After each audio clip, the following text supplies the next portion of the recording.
د افغانستان کرکټ 19 کلنې ملي لوبډلې د هندوستان په کرکټ 19 کلنې ملي لوبډلې کانې جوړې کړې او کارنامې وکړې چې ملګرو افغانستان پرله پسې ماتو وروسته په هندي لوبډله باندې څه وکړل او افغان لوبغاړو څه کارکردګي پکې وکړه ټول معلومات په همدغه ویډیو کې درکوو خو ملګرو مخکې له دې چې ټوله ویډیو وګورئ همدغه یوټیوب چینل در سره سبسکرایب او همدغه ویډیو در سره لایک کړئ درځو معلوماتو ته د افغانستان او هند د 19 کلنو کم عمره ځوانانو ترمنځ د 5 ورځنیو لوبو لوبلړۍ وروستۍ لوبه نن د هند لکنو ښار په اکنا بي لوبغالي کې ترسره شوه چې افغان لوبډلې پکې په 2 ویکټو بریا خپله کړه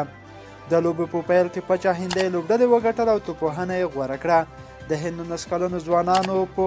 40.3 اورونو کې د ټولو لوبغاړو په سوځېدو 150 منډې ترلاسه کړې چې له ډلې وکرانت 29 او کمار 40 منډې وکړې او د افغان لوبډلې له لوري نور احمد درې عبید محمدي او شفیق الله غفاري دوه عبدالرحمن رحماني او اسف مسازي یو لوبغاړی وسوځاوه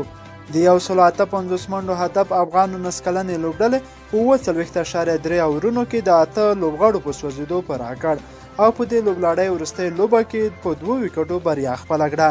د افغان لوبډلې له لوري اسف مسازي 42 عمران میر 11 او شفیق الله غفاري 15 نسوځېدلې منډې وکړې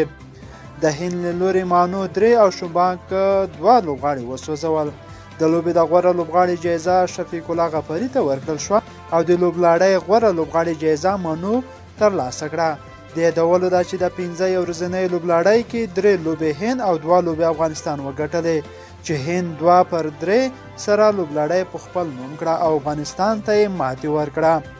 چې ملګرو افغانستان 19 کلنې لوبډلې پکې چندان کارنامه ونه کړه او نه هم داسې په زړه پورې لوبې نندارې ته وړاندې کړې چې موږ یې درته یادونه وکړو خو بیا هم 2-3 افغانستان لوبې وبایللې او سریز هند پر خپل نوم کړ تر بیا د الله په امان